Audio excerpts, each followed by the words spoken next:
All right, so we are in week 23, Friday, Monday, Wednesday. We have a 45 on, 10 off. With the 45 section, you see more complex movements, eccentric movements, more time under tension, just because it's a longer time frame of work. So for this one, I would definitely probably do a quicker classic journey style warm up.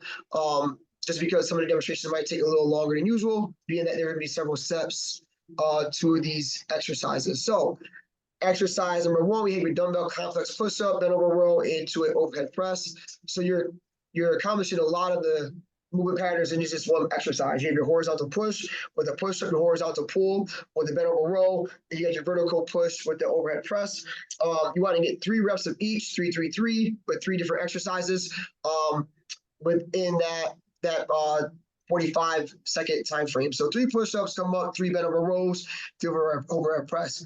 Coach it as like whatever you can overhead press. This is the way you want to use. Okay, so use something that you're comfortable like pressing over your head. Obviously, if you have shoulder issues, they will just go into 3 push-ups, 3 bent over rows, come up and do just 3 bicep curls and avoid the press altogether. I would have an elevated surface nearby, plyo box, something that for members that don't want to go out to the ground, they can still get their push-ups done from an elevated surface. So keep a box close by for this one. And then with this being said, like we don't need, these are obviously going to be lighter dumbbells. Like I can see up to maybe 40 for some of our strong dudes, or strong females as well, because we have a girl that can put 60 pounds up her head easily. So not being sexist at all, whatever. So exercise number 2 will be our eccentric sumo squat. So heavier dumbbells, so anything like, you can set this up like where you just put like all your 50s, pounds and up in this station, right? Because no one's gonna press and do any of that that first exercise with anything above 50 pounds. So this one you can is heavier. You're working with larger muscle groups, you can go heavier with the weight. The video shows up here Gaba style, that's absolutely fine. But I would just say hold it down low. The descent will be 4 seconds coming down, the ascent will be 1. So come down 1, 1,000, 2, 1,000, 3, 1,000, 4.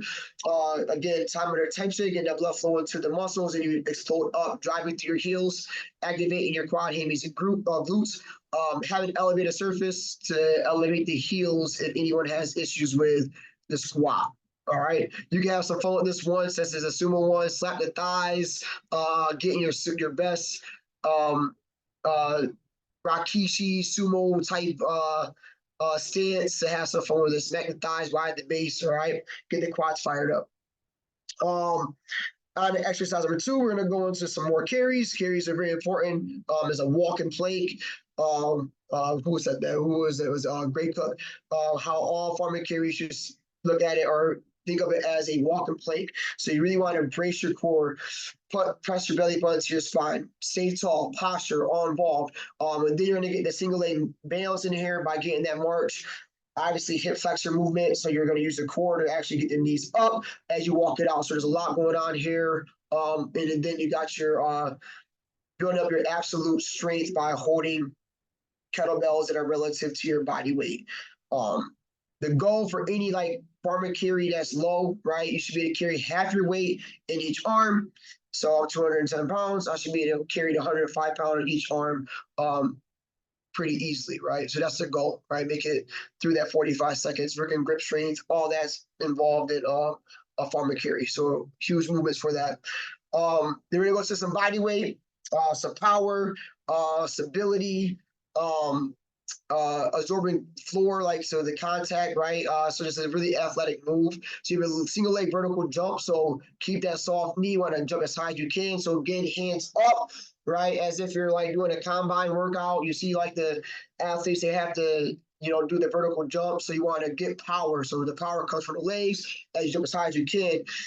Focus on the landing. So it shouldn't be a hard landing. Absorb the floor, right? So land on clouds or pillows, not on concrete. So want to come down soft. Stabilize the ankle, knees, and hips, right? And you're going to hop over to the opposite side, stabilize, and then go again. There shouldn't be a fast movement. It's not about like how fast you go through it. It's about being in control, stabilizing, power, core, balance, focus, right? So a lot of focus on this one. You could throw some cones out there if you got like the small cones. That give them a point to aim for as they do get the skater. So as they get that lateral jump over, they can jump, but they want to stabilize themselves. They want to, in their head, you want to say like, don't get that extra hop, right? So when you jump over, you want that first jump, that first landing to be your primary landing. Like if you're doing gymnastics, you get like points reducted if you do a back handspring, you stumble back. Like think about that. Like you want to make sure when you get that vertical hop or that lateral hop, that you plant that foot immediately, that you're not getting an extra hop in there. So that's how you work on stabilizing and getting that control, ankle stability, knee stability, hip stability. If you find somebody that is like all over the place, they really need to do this. Might just slow it down. Don't worry about jumping as far, but really work on stabilizing the ankle, knee, and hip. TRX arm farm. Todd was in town this week, so I just felt like it was a good thing to put in here for 45 seconds. Again, you can go for 3 bicep curls, 3 tricep extensions, 5, 4, how many you want within that 45 seconds. If you wanted to, even just like the first round, do all bicep curls, second round, do all tricep extensions, and then the third round, do that switch up, right? You can do that as well. That's the coachable moment. You can coach up your members on how they want to handle that, right? With that, they are doing the tricep extension, your next one, give them a nice little love on the back, right? A little resistance on their upper back, right on the scapula to fight that, really get the tricep burn. And then if you have a super band, you can put it around their chest or around their sternum for the bicep curl, so you got some resistance. If you're dealing with men, if they're comfortable enough that you can put it like on your fist on a sternum too to give them some love, do that too to add that resistance. And then on to round number 2. This one again, since we're gonna work with 2 dumbbells, so it'll be a double. I want to keep the weight that's there, so you shouldn't have to move the weight. So again, really anything above 40, is it's just pure just Jedi's. And 45 seconds is a long time. They're gonna burn themselves out. So just stay with lighter weight and focus on the movement. We're gonna come down on the knee and come up. So the kneel to stand. If you got mats, a touch to have is have the mat there, so they're coming down on their knees and then coming back up. If they're not working with 2 dumbbells, they can drop it down to a single. You can play Bad Boys. It's a good one to have a song like Bad Boys, you can do. All right, and take you back to your past life, when you had some trouble with the popo college days, that happens. Flashbacks. Or just body weight too, again, hip mobility, all stuff that's good for that. And obviously getting on the floor and getting yourself back up is very functional. And then keeping the heavier dumbbells there. So to keep the heavy dumbbells with her, like I said, 15 above. You're also going to definitely bring over any heavy kettlebells because with this station, the next kettlebell, like you don't need any heavy kettlebells for a dead bug press. So if you wanted to bring over like the 100-pound kettlebell to this station just so somebody can have an extra weight, you could do that too for that deadlift pulse to reset. So you get 3 pulses and reset the top. If you want to feel more of a stretch in their hammies, would elevate their toes on a surface. And they would definitely feel more of a stretch in the hamstrings when the toes are elevated, right? Driving your butt back. When you're doing a deadlift, it's like you're twerking. You add some twerking action there because you still see, you see members all the time that confuse a bend when they squat, and they tend to squat more than they actually hinge. Push the butt back to the wall are all good cues to do this. Even give them, if you're close to an open wall, have them move closer to the wall for the deadlift, so they're pushing their butt back to the wall and both cheeks to touch the wall.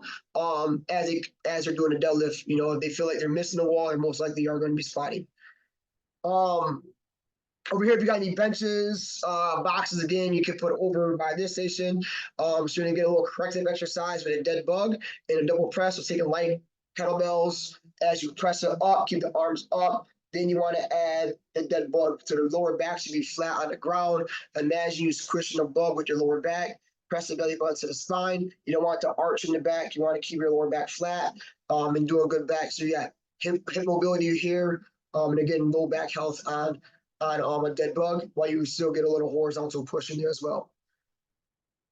Keep the vert ball, jam balls, the dead balls, shoulder overs with a slam and a dead slam into that sprint. So get some locomotion on this one. Power. DECA style with the shoulder overs. So anyone that's working with a DECA, challenge them to work with a 40-pound, 60-pound ball. But again, you can just get the 20-pound vert balls too, especially for anyone that are having issues picking things off the ground since they're bigger. And then we're going to go into your TRX suspended chin up with an inverted row. So palms in, hips down. You want to mimic as if you're on a pull-up bar. Always say act as if there's an anchor on your hips and your butt down to the ground. So you should not drive up with your hips. So you should maintain like an L shape as you're doing the chin up.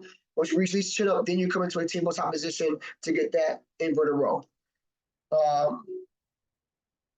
Hit the biceps, get a nice little pump there. If you need a six stations, we're gonna have super band, front raised band splitter. So just need a light bands on this one for shoulder health, thoracic extension. You can put out 1 foot, both feet to add more resistance. Single foot would be a little easier for that. And then we're gonna work the glutes for round 2 with the expand walk with the push away. So you can either, every time you take a walk, you can push it away, lead with the heel, maintain a wide base. You want to keep your feet wide the entire time. If you come too close, it defeats the purpose of the movement. Or you can take like 3 steps to the right, then hit the push, 3 steps to the left, hit that push with that. So getting the X on this one, you can hold either neutral or palms high.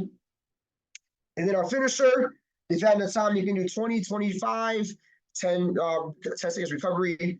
You're just gonna go one time through with the 8 exercises. So you're gonna have all odd numbers gonna be core, all even numbers are gonna be some type of cardio or plyometrics. So you're gonna have your core and cardio, aka cardio, what Sam calls it.